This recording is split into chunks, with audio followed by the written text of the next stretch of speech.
Hi, everybody, and welcome back to the latest episode of Mrs. Mummypenny Talks. We're on to episode 4 now, and I have another guest. There's always a guest joining me on the podcast, and this time my guest is not a famous Instagram person. Well, maybe a tiny bit famous. So Andrew Winton was the best boss I've ever had in my corporate career, who's very skilled at coaching and sort of career development. So I thought it'd be really good to get him on to talk about the big question of what do I do with my career? So thank you, Andrew.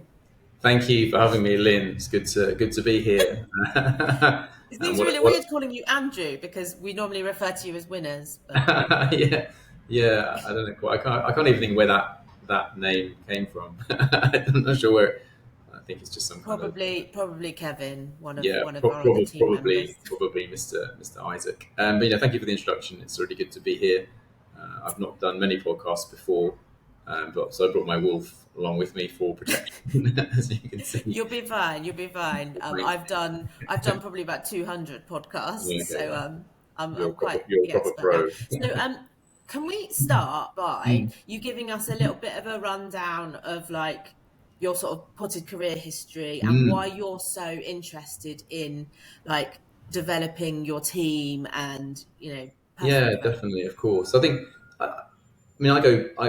I've worked in so many different kind of industries in my career. I started out on the phone for a while, selling appointments at TNT Express, trying to get people to sell, buy more courier services. Sounds And then fun. I jumped into selling crisp stands and display units for Walker's Crisps as part of PepsiCo for a couple of years, driving around Worcester, going to every corner shop and Woolworths that existed then. You can imagine. And then I moved into the mobile phone world because back then everything was all about kind of grocery. So Asda and Tesco's were the kind of big dominant growing players. No one was really interested in kind of cash and carries and kind of the corner shops anymore. So I went to what was then a small mobile phone company called One to One that did great advertising. It was a London-based little thing, and I sold in phone cards and mobile phones to all of the forecourt businesses in the UK. So BP, Shell, all those guys, and Sainsbury's and mobile phones into Sainsbury's as well. So, and then I kind of just spent about 10 years in the mobile phone world, doing everything from all of the retail outlets you can possibly think of in the UK that exist now or did back then, from Woolworths, Comet, the catalogue companies, Littlewoods, Argos, Carphone Warehouse, The Link, Phones for You, you name it, I probably dealt with them at some point. And then I moved to manage the telesales team. And then when I was doing the telesales team, there was a lot of people in those business units that we were kind of dealing with from a telesales point of view. And I think there was a team in South Wales, and there was a team in Newcastle, and there was a team in Yeah. Glasgow. And I think it was probably at that point, where I'd gone from just managing, smallish teams of maybe sort of 5 or 10 people to kind of having this kind of management of, a much larger group in very different parts of the UK with very different needs and skill sets and a very different type of individual, than the people I'd Yeah. managed before. And it was, I think, then I really got interested in, understanding the different dynamics of people and how they kind of work as a unit, not just in one location, but in multiple locations.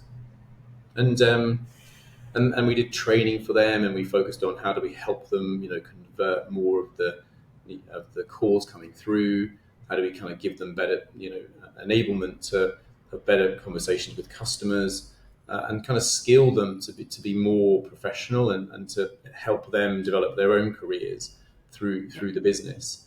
So did that for a little while, and then there was this thing called the internet that kind of was bubbling around a little bit, and we were getting calls from the T-Mobile website as it was then to telesales. So it was kind of a channel for the telesales teams to be selling through. Yeah. So they said, "Well, Andrew, why don't you sort of take that kind of bit and and see if you can get more phone calls to the telesales team and help you sell more phones. I was like, yeah, okay, cool. So we did that, and we started building a team around the website, and developing, getting more calls to the call center, which was quite successful. And then we sort of started dabbling in, or maybe we could sort of sell things on this online place. What? So we didn't even have. What year was this? Now, there's probably like early 2000s or something, I guess. I couldn't even tell you maybe exactly Wow. when. I mean, there was probably a bit of a shock, but it was primarily given over to me because it was driving calls rather than selling anything. The shop was pretty basic probably back then. So then Yeah. we brought a few people in and we started dabbling around with the shop, creating more options, making the online experience much more slick and simple to buy. And over time, that kind of phone number kind of got smaller and smaller and smaller, and less calls kind of came through, Yeah. as we kind of spent more and more time, developing the online experience in the shop, and putting more and more effort into that. So then there was at one kind of point where we kind of completely removed the call center number from the website. It kind of flew on its own, and then really I just spent all my time, from there on in at T-Mobile, really driving, the online business. So, we were And the that's first sort of people. where I came along, wasn't it? That's where you came along. Yeah, that's where I met. Eventually. It was a really great team there, and I think we were a Yeah. really passionate group of individuals who kind of came together with the same sort of view about how do we just make this online team really successful. It felt like a bit like a sort of renegade sort of group. It was a whole bunch of different sort of misfits that we all kind of brought together with different skills and experiences. And I think that's why it worked so well, because teams also work really well when you have a whole bunch of different points of view and different things kind Yeah. of in the But melting pot. I think also you need to take a lot of credit for how it worked really well, because so I first met you because I was your business partner, so I was your finance person that basically Right, yeah, said yes or no to you wanting to spend money. yeah. And I always remember James Yeah, coming to me one day with a list of like 10 ideas. Of these are the 10 things I want to do with pay as you go mobile yeah, phones. And I literally went through them all. I'm like, no, too expensive, not enough return. I was just going through ROI on yeah, everything. yeah, And there yeah, was yeah, like yeah. one gem within it. Yes, But I mean, yeah. that's all it takes, isn't it? Like Of one gem course. of an idea. I Yeah, mean, yeah, they're all good absolutely. ideas, but they Yeah. weren't necessarily commercially. No, no, no, Because exactly. me with my accounting Yeah, background, yeah, of course. would always analyze things in that kind of way. Yeah. But and then I think I've been doing that job not for very long, and Mm, we had a coffee because I think mm, we just got on really mm, well. mm. And you were like, "Do you want to come work in my team?" Our interview was literally. Do you remember? We were sat outside Paddington office Yeah, on the yeah, yeah. benches outside the reception. Like 10 minutes, and you're like, Yeah. "So do you want to work for me?" And I'm like, "Yeah, all right." It was great. That was it. I think you make those kind of instinct, those judgments, though, don't you? I think you don't need, if you've got to interview somebody for so long, then I think you're looking at the wrong things. That's when I went to Mm, work at Amazon, and they spent so much time trying to get people into the business. Like the hiring process there is just sort of insanely complicated, long winded. oh my Way too gosh, many yeah, people involved in it. There is no room for kind of just gut instinct. And yeah, you know that's a really important aspect of business. And I think companies like Amazon, with the way they put processes in place, you just lose all of that ability as a kind of human being with experience to make the judgments about the kind of team you want to build around you. And trust is such an important part of that, and you can only really get trust mm, by having an honest conversation with people. You mm, can't really generate a relationship on trust by having a 45-minute conversation about, give me a time when you did X, Y, and Z, and what was your role in that, and what data points did you use to, tell me you your know, strengths and development yeah, plans. I mean, there's nothing there, and I Yeah. think, building a team that trusts each other, and that's why I spend so much time, with you all, building relationships, understanding Going what on amazing motivates team people, days to all that kind of stuff. Oxford and Yeah, yeah, Newcastle. yeah. Because they're the moments when you create an environment of trust, and then when you create that environment of trust between people, they can be open, they can be honest, and they can do it in a way that moves business conversations forward much more easily and effectively when people know Yeah. each other. and are comfortable to say, hey, that's just, if you can swear in a group, then you kind of got to a point where the group is so open, you can just say, you can call that out as BS, like that's just a really bad idea, and you can kind of Yeah. say it without any fear of the person kind of getting upset or angry. But then you've got a team where you can really make progress.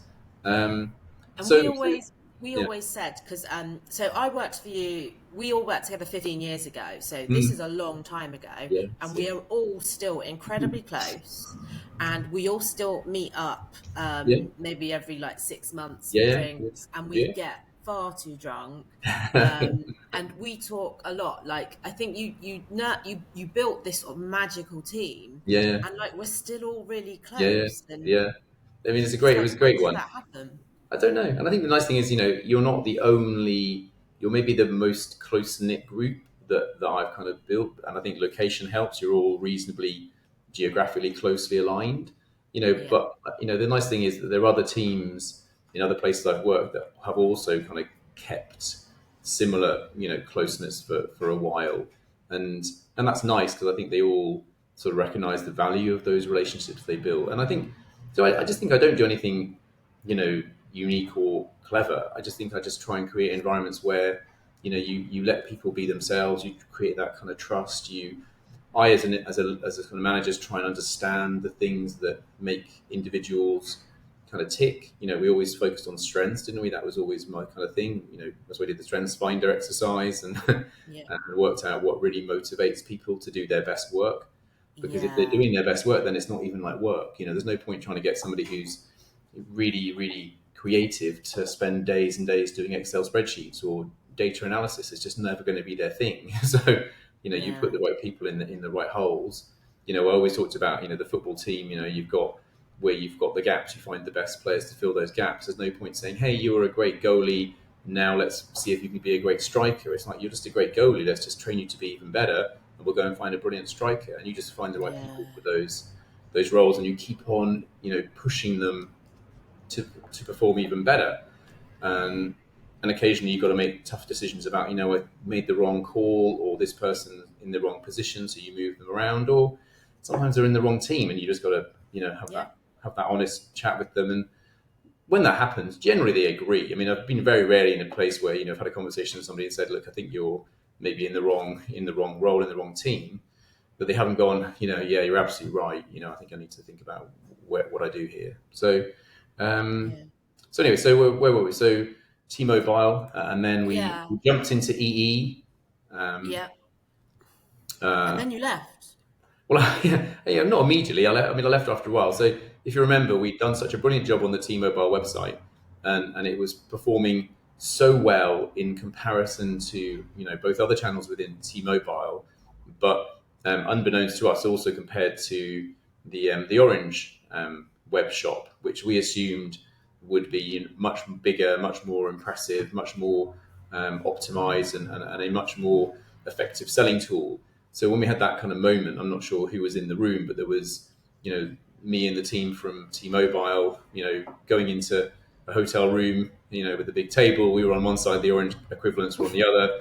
We were no longer competitors. We were now kind of in this new merged business. And, Yeah, we sort of shared data for the first time. And actually, we came out feeling really happy that actually the yeah, T-Mobile website performance, was strong, and probably, if anything, was more surprising compared to the Orange guys who maybe thought they would have come out looking even more effective. So we then kind of, if you remember, we took quite a lot of time and we tried to then help the Orange team yeah, really get their website on track. And then we were so for a while we were kind of the T-Mobile website, which we were kind of continually optimizing. There was the Orange website, which we were kind of doing the kind of the improvement plan, yeah, and then we were kind of quietly building the EE website yes, in the shadows in stealth mode. So for a while we were kind of running three yeah, three websites, which was kind of mad. And then yeah, I left after a while, because things had changed. The business had gone through huge restructuring, and yes. and it was the right You moment for me to to go, really. restructure sort of every Yeah. year, every 2 years. So you were Well, always at risk of losing your job. there was a lot of that, and I think there was a lot of that, and I remember just speaking to my boss at the time, saying this is the time where I think I just give you 6 months notice, and let's Yeah. let's just call it now. And I'd been there for quite a long time, and part of me thought, well, I've just done, I've been through all the sales channels, I've done all the retail, I've done Yeah. telesales, I've done online sales, and marketing. There's not really anywhere else for me Yeah. to kind of go here anyway. And so, yeah, so I left there and went to News UK Mm. and Which is built the this. Times. That's right, yeah, the Times and the Sunday Times, and that was very interesting because obviously it's a very different business from mobile, but it was a subscription business. So I just took all of my kind of subscription learnings and brought that into the business. So built again a small but kind of effective team of people to grow that subscription business, and I enjoyed it because it was really interesting. Like I really got into the whole kind of print media publishing Mm. world. Then it was really fascinating, like going Such up a and fascinating world, isn't it? really interesting. And News UK then was in a pretty difficult time because I joined just after the News of the World had been shut down. So I joined in the summer of, what was that, probably Wow. 2012 or something like that, maybe. And the News of the World had just closed down, maybe I think late the year before. They just put the Times behind a paywall and said, Rupert Murdoch had said, right, the Times is going to go behind a paywall digitally, and you have to build a subscription business around it. So they kind of did that paywall in like a week, but they had no Wow. subscription, team to manage the growth of that. So you had that kind of going on. The News of the World had closed down, and even when I was there for probably the first 12 months, or maybe not quite 12 months, there was quite often emails from the CEO saying, I'm really sorry that journalist X has been arrested at dawn at their house. Please don't speak to anybody about this. We'll obviously blah blah blah. And before I joined, apparently for a long time there was protests outside the office and there was security, and so all these employees were kind of quite scarred by that. So I was kind of part Yeah. of the new guard, I guess, coming in after that sort of finished. And it was really interesting because we built another team at News UK, and we kind of built the subscription business up. And I was only meant to be there for 6 months, and then I was there for 2 years, and we kind of developed it to be a really compelling part of their proposition. We grew it to a level where we were getting more revenue from subscriptions than we were from any other part of the kind of ecosystem for the Times and the Sunday Times. And of course, I brought some of my mobile phone experience. So we were the first people globally to do a get a digital subscription and a free Google tablet for the first I Christmas. remember you doing The that. perfect kind of mobile phone kind of like bundle. And then the next Yeah. Christmas we did the same. We did with an iPad Mini. And so it was basically get a complimentary iPad Mini when you subscribe to a year's worth of digital access. And so we bundled the things together in very I much bet kind of that mobile did phone so style. well. I bet it flew. And we sold I think we did about 10,000 of each. I think each Christmas. But it was innovative, and people loved it, Yeah. and it was quite a nice thing for us to be the first paper subscription to go down that kind of path. That was followed by lots of What? other companies So and can stuff. I just ask, because this is really like pertinent to what I do now, because Mm, I write for a lot of newspapers and mm, magazines. So that whole world is going through a significant shift. So journalists, for mm, example, say 10 years ago, you might have been paid, I don't know, 300, 500 quid to write an article for the yeah. Times. Mm-hmm, Now, if I was to write an article for the Times now, I'd mm-hmm, probably get paid less as a freelancer then versus a freelancer now. yeah. So Yeah. the circulation of newspapers and magazines has really gone down, Mm-hmm, but yet if they've nailed the digital side, because there are mm-hmm, certain publications whose online presence is amazing, mm-hmm, but I never read the Times because of the paywall, mm-hmm, and yeah. it's just not something I'd subscribe to. No, no, sure, um sure. I think and it's. I mean, I think it's interesting. Sorry, Karen, you. Yeah. Yeah. What do you what do you think is going to happen to the print world? Because it's still, PR terms, a Yeah. lot of companies, particularly banks and Mm, insurance, mm, they want tier A coverage for their brands. They want to be in the Guardian and yeah. the FT and the Telegraph. Yeah. They don't want to be on Mrs. Mummypenny's Yeah. website. I'm But a yet, massive. Yeah. I why mean, I don't they think have greater reach than the newspapers? yes. I think Product. it's a really interesting discussion point. To be honest, I think journalism whether it's print or digital, forget the kind of the platform on which it kind of is delivered. I think, high quality, thoughtful, smart journalism is something that, this country is it has got a great history in, and we should continue to Yes. support it.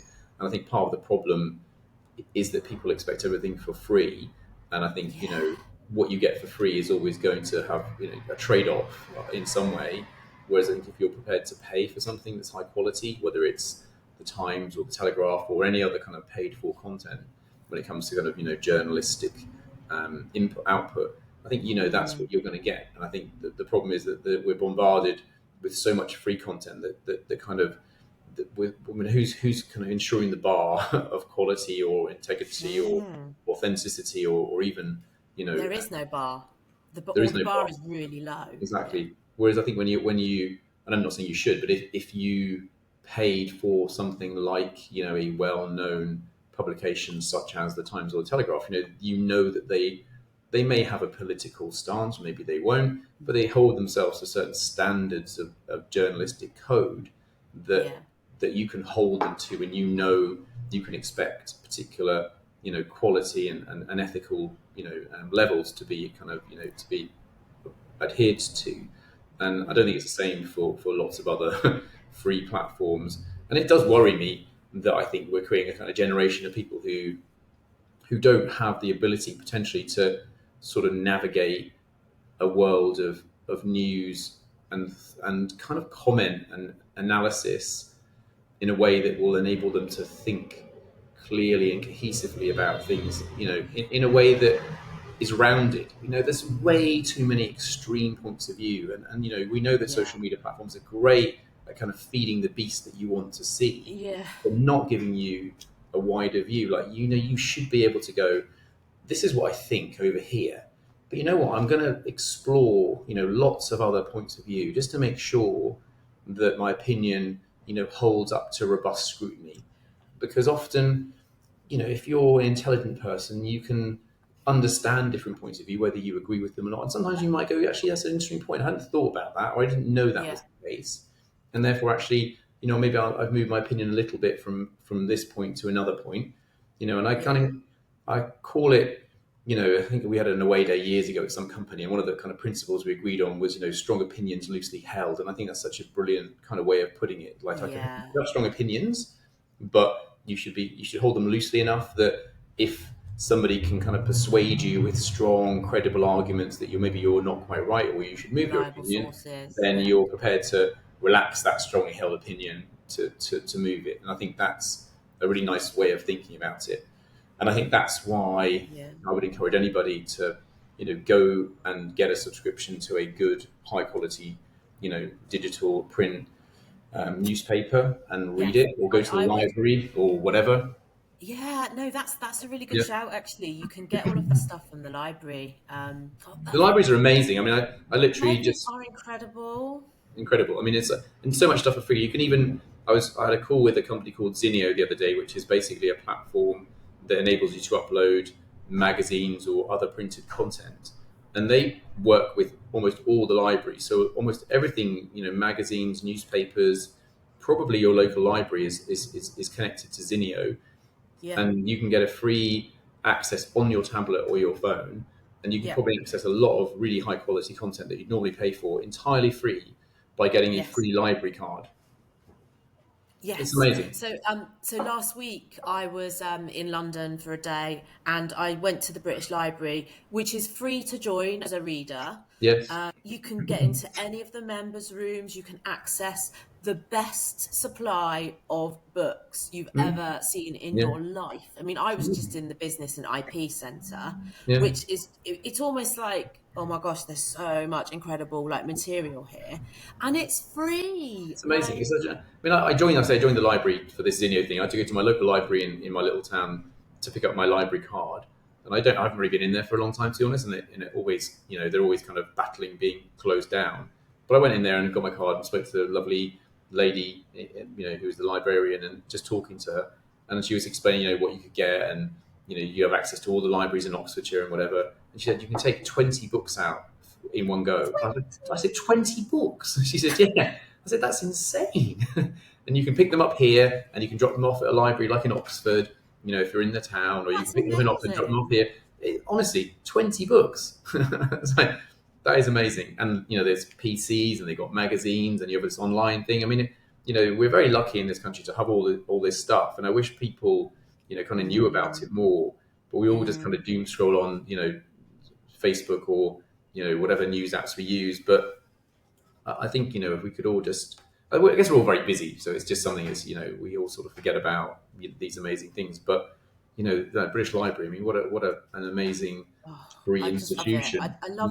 I love the building. I love Mm. just the people that are there are Yeah, always just so friendly, yeah, and even like the people that are sat next to you researching whatever. yeah. It's just it's a I think, great place to go and work. And there's no coffee, because normally I would sit in a coffee shop, yeah, and then you yeah. end up buying like really expensive Of London course, coffee. exactly. So there's nothing well, I mean, there is a No. shop there. I encourage you to go to the Yeah, British Library yeah, shop because that's also really yeah, impressive. yeah, But yeah. No, amazing, yeah, amazing. I'm so we've So, been so really yeah, so progress. so so I was at the Times and I enjoyed that a lot. It was very interesting, and and then so I was there for 2 years. It was meant to be like a rolling 6-month contract, but because we were Yeah. just keeping busy, that was there. That was kind of rolled four times, and then when I was there, we started moving away from just kind of doing, a bit of digital stuff to doing quite a lot of digital advertising there, and I thought, well, this is kind of really where everything is moving towards now. So Mm. this was kind of 2015, 2016 or whatever. I can't remember exactly. Well, maybe 2014.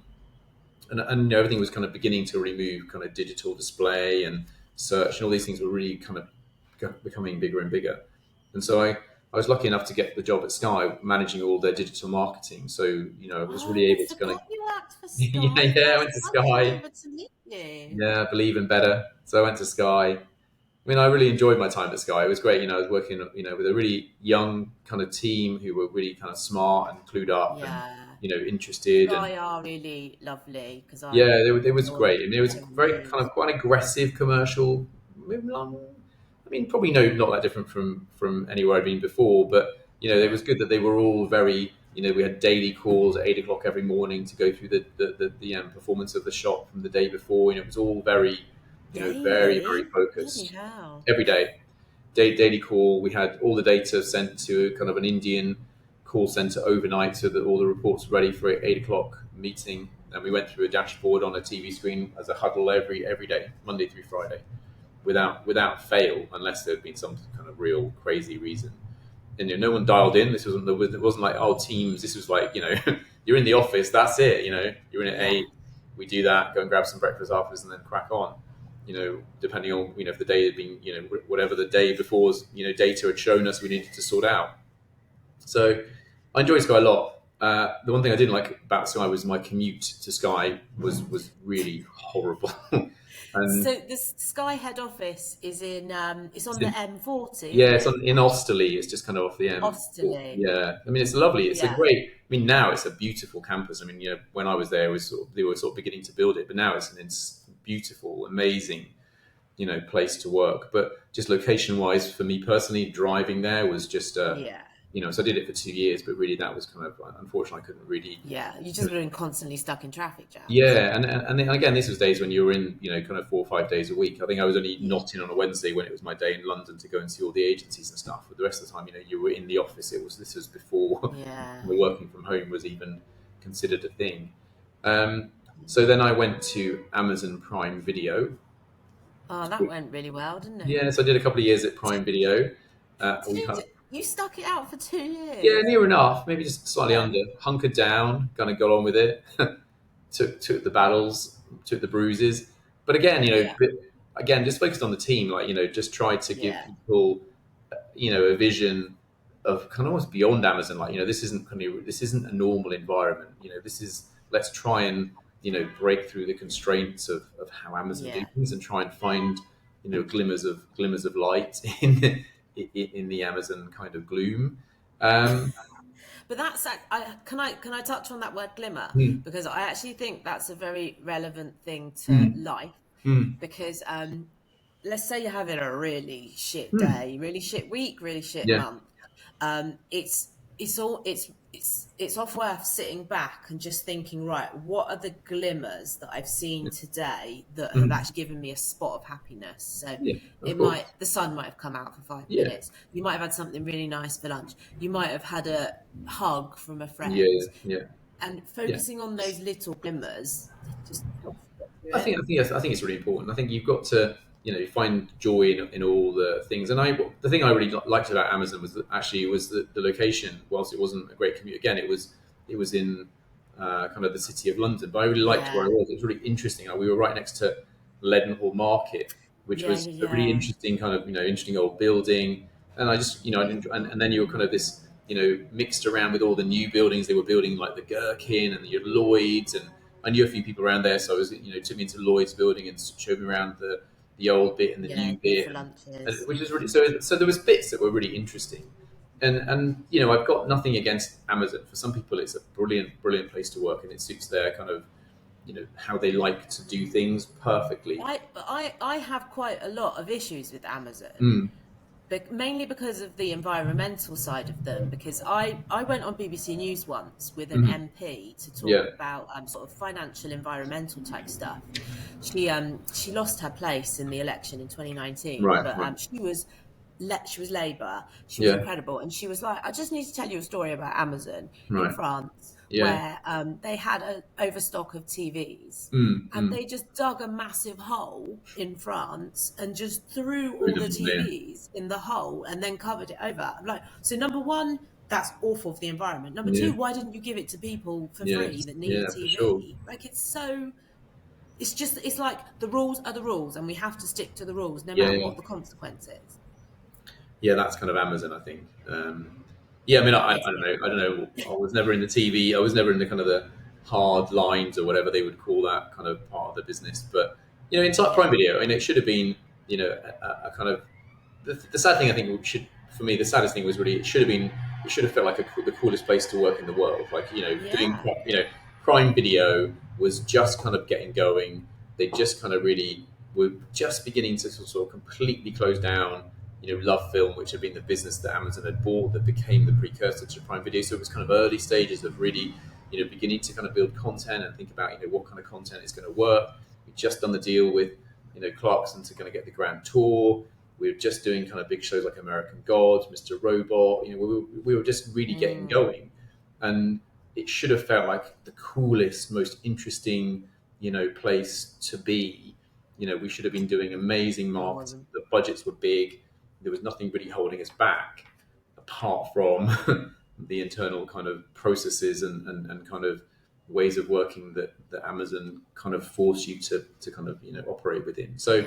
So I stayed there for a bit, and then I kind of decided that it wasn't for me, and I moved to a global role in Kaspersky, which was a kind of big global cybersecurity company based in Moscow, but with offices all over the world. And I took on a really cool role, basically managing all of their marketing globally, from kind of brand marketing, content marketing, all the way down to kind of performance marketing for consumer and business in all the regions around the world. So for me, it was brilliant because I was able to travel around the world for the first time properly and see, how different teams operate in South America, in Europe, in Singapore, in the Middle East, in Russia quite a lot as well. Got a lot many trips to Moscow, and just met all these really interesting, incredible people, and it gave me a chance to properly, build a global team, and that was a great experience.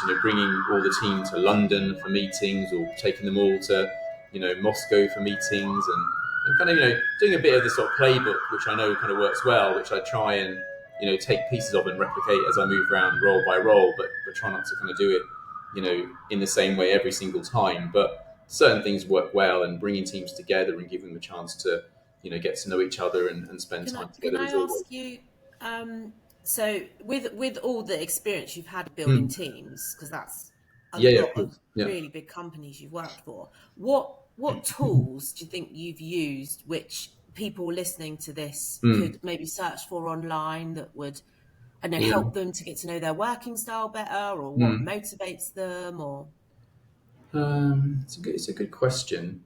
That seems like, I mean, I guess it's hard because a lot of it's in my mind because I read a lot of, I used to read a lot of kind of books around, teams and sort of business styles. Well, We, you know, Myers-Briggs is a really good one that you can yeah, access online, which yeah, will give you your personality type. And I've done, so just search Myers-Briggs on yeah, yeah, Google. yeah, I've done it in my 20s, in my 30s, and in my 40s, and my personality type has not changed. yeah. So that's really interesting. Like That's really good. Yeah, you can because fundamentally develop that's this. right though. Fundamentally that is right. It's like the one sort of tool I guess I have used in multiple teams because I think it's a really interesting one is the StrengthsFinder tool by Gallup. StrengthsFinder. Search up on Google. You can the best way is to you can either buy the originally you could buy the book, Yeah, which has got all the details about the whole process, and in the back of the book there's like a sort of a small kind of rip open code, and you can go online and you do this StrengthsFinder survey, and it gives you your top 5 strengths out of 34 possible strengths.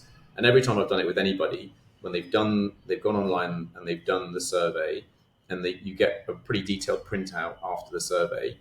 It's almost 100% yeah, being accurate with people. These are my strengths. I'm a maximizer, I'm an energizer, I'm whatever, yeah, whichever ones you are. When you read it and then you think about it, it's very very very often it's right, and very rarely has it ever been wrong because it's based on all the hundreds of thousands of people that have done it. It's learning all the time. It's kind of like an yeah, early kind of machine learning type logic. And then what I used to do, as you may remember, is we then map out all the team. We kind of just get a big sort of flip chart. We map out, that's who's so got which good. strengths, and then you begin to understand, who's got particular strengths in different areas. So you sort of see how your team sort of maps. People get to Yeah, know each other in a way that they didn't think about before, and then yeah, that also allows you to kind of build connections. Like, God, I know that Lynn's brilliant at kind of planning and organizing and getting things in a really good place. And I've got a big project coming up, and I'm kind of a bit. I'm going to have a coffee with Lynn, and I'm going to ask her, how could she help me, get this thing in order. And so people begin to know how they can sort of use each other, and that also helps yeah. build those relationships. But I would definitely encourage that. And I think you still buy the book on Amazon. It used to be very very cheap. I think it's got a little bit more expensive. We can just go onto the website and you buy a code, and you can just do the What's whole that thing. one called again? It's called Strength Finder. I think it's by Strength Gallup Finder. now. I think it's Gallup. But yeah, well, you can. I'm sure we can get the link, and you can sort of post it into your. Yeah, no, I think another one that I'd refer people to is love language. Okay. Okay, now your So, love language isn't just for an intimate relationship; it's any relationship with your friends, with your work colleagues, with your family. right. And there's search for love languages online. Mm. There's a free questionnaire, and it will tell Yeah. you your love language. So there's only 5 of them, Right. Okay. and it's always so. Let's say my love language is words of affirmation, Hmm. Hmm. and your love language is maybe I wouldn't even be able to guess. Maybe time. Right. Okay. So the Mm. love languages are gifts, Hmm. time, words, touch, Okay. and another one, which I can't remember the other one. It'll come back to me. Yeah. But when you know that I need words of affirmation, Mm. even as a friend Yes. Yeah. or Yeah. a mentor, or a Mm. men, Mm. we've got a Yeah. sort of Yeah. mentor mentee relationship that Yeah. we Yeah. sort of Yeah. do Yeah. each in turn. But Hmm. when you know that, then you're going to play to my needs, and when I know that your need is time, Hmm.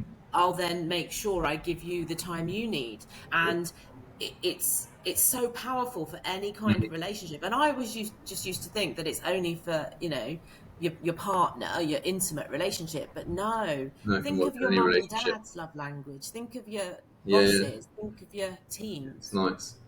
Yeah. If you can always try and think about the other person in that kind of whatever relationship we're talking about, I think it's a really nice way of doing it. I think if you can get to the part of this love language sounds really cool. I need to look into that. And the other thing I would say, if we're talking about things to recommend people should do, is just, and I think it's gone a bit maybe with COVID, is network. Yeah, Build your network. I've got people that I try and see as regularly as possible who just yeah, bring interesting conversations, or talk about things that I hadn't even thought about. You learn so much from your network, And we all work from home now. It was much easier. Yeah. 5-10 years ago, you'd meet people because you were all kind of in London or in the office, or you could get into different places. But honestly, I encourage people to network. Meet people you've never met before. Yeah. Connect with people on LinkedIn. Just like Yeah. ask. I've met people on LinkedIn by putting a post up, and I now have really close relationships. There's a guy who I've never physically met who's in Tenerife, but he's like a really close friend now because we met Yeah. because he messaged me after a post I put on LinkedIn like 3 or 4 years ago, and now we talk like literally all the time. And he's got Yeah. his own agency in Tenerife. He's a really smart guy. I trust him to do any kind. If I'm not sure about a company or I need a bit of due diligence or just want a kind of really honest appraisal, send it to him. He'll come Yeah. back in 5 minutes like, looked online, Andrew, this guy's dodgy. Have you seen this? And I'm like, my God, Yeah. please just, so, network, really, really do network and be, you got to work on that, because you've got to be the one that will drive that. You've got to be the one that says, hey, how are you doing? When are you free? Yeah. Because, you've got to sort of fan the flames of that network. And I think if you do that, you get a lot of value from that. Yeah. And I think it's really important as well. Like often sort of mentors are sort of Mm. referred to in a corporate environment. Mhm. But I don't think it matters whatever level you are No. in a job, whether you're, starting at the beginning in your No. early 20s or you're in your, nearing the end of your paid career. But No. I I have several mentors. Mhm. You're probably my main one. Mhm. And you have literally held my business hand Mhm. through the last 11 years of Mrs. Mummypenny from the very inception Mhm. all the way through. And you've given me time, we've sat down and we've ripped the business apart Yeah. several times. And you've given me positive feedback and negative feedback, but Mhm. I have such a respect for you that you can literally say whatever you want to me about the business, and you plant ideas quite Mhm. carefully that sometimes I write them off, Yeah. like, but other times Yeah. they're like amazing ideas. So I really encourage people to look to their network for Mhm. somebody who they can build that kind of relationship with because Yeah. it's invaluable. Yeah, definitely. And be generous with your time. Be nice. Be generous with your time. Network. Don't. You learn. Experience in itself is a learning. Like don't feel like you've got to do every single course or go on every single thing that paid course here or this thing. You Yeah, learn from people. You learn from being around people, and experience is the biggest lesson. Like life, life is your biggest lesson. Say yes to everything. yeah. And throw Not yourself into. everything. No, I not would everything. never Yeah. say yes to climate. Say yes to all the right things. Say no to all the bad things. But be open minded and and travel. That's the other thing I would. If I had more Mm, opportunity to travel when I was young, I would go back to my younger self, kind of as an 18-year-old, and say, travel the hell out of your next 10 years, because traveling yeah, and seeing how different cultures work is also the biggest way of kind of opening your mind to just life yeah, and people are so how people live and operate in different countries is mind-blowingly kind of interesting, but just gives you a much bigger awareness of the world. And I would, if that would be my one piece of advice, like travel anywhere. yeah, If you've never been there, travel there. Even if you think the idea of it is horrible, go there once. and yeah. you No, know that's very cool. and you may love it, you may Right, not, but you never have to go back. But travel, go there once. yes, Anyway, if the budget allows it. Um, find a company that will take uh, you there. That's the best thing. maybe travel around the UK. Yeah. Right, okay, you need to go to your next meeting. Yes. So, thank you ever so much for joining me. Thank you. The discussion there was totally not what I planned, but it was actually very, Yeah. very good. Well, of course it was good. What had you So, planned? What had you planned? What tracks did we kind of go off on? well, I sort of thought I'd give it a bit of structure, like Uh, what advice could we give to somebody in their 20s, oh, okay. somebody like a Hmm. mum coming out of motherhood, Got it. coming Yeah. back to work, or maybe Okay. somebody older, but Yeah. it's fine because I think the overall Yeah. I think the overall sort of general guidance you've given applies to everyone. Yeah. So We could do that's another good. podcast, and we could do we could do another one looking at life stages. 'Cause I think that is interesting, because I think there are very different, things you should be thinking about when you're kind of in Yeah, those stages. maybe we do another one in like a few months' time, Yeah, just no about rush. life Yeah, stages. whenever you want to We'll get see on how it. popular this one is, Andrew. How many people download it? Yeah, that's fine. I mean, I don't want to know the numbers. Um, if anybody wants to like do follow you on social media, are Mm-hmm. you okay with that? Yeah, of course. Yeah, can't stop them. So, like on LinkedIn, people can Yes. connect to you on LinkedIn Hmm. or follow Yeah. you on Twitter, X. I'm not really on Twitter. I mean, you can find me on LinkedIn. Is No. probably best. I don't tend Yeah. to. I used to post a lot on Facebook and Instagram and LinkedIn, but then I sort of made a very conscious decision about a year and a half ago to not really post Yeah. very much. So my posts have gone kind of right down. But I'm still on there. I'm still kind of, I still use it for So connecting and people can networking. follow you on LinkedIn. Yeah, So yeah, you're yeah. Andrew Winton. Yeah, Winton, Andrew Winton. You can definitely find me on there. I'm not hidden or anything like that. And yeah, please, Cool. please, and feel free if they want to, ask any questions on the things that we've talked about, or can't find the StrengthsFinder thing. You just message me on LinkedIn. I'll get back to you. Amazing. Thank you Thank you very very much. much for your time. I appreciate it. And It's been now great. you can go off and go do your Yeah, corporate global yeah. marketing. I'm off to the Ned now to meet somebody there. The I Neds? know. Woo! Gonna go swimming in the Come pool. on. That's so cool. All right, then. Thank you. Don't go anywhere until I No, say okay. Thanks, Lynn. I'll stay.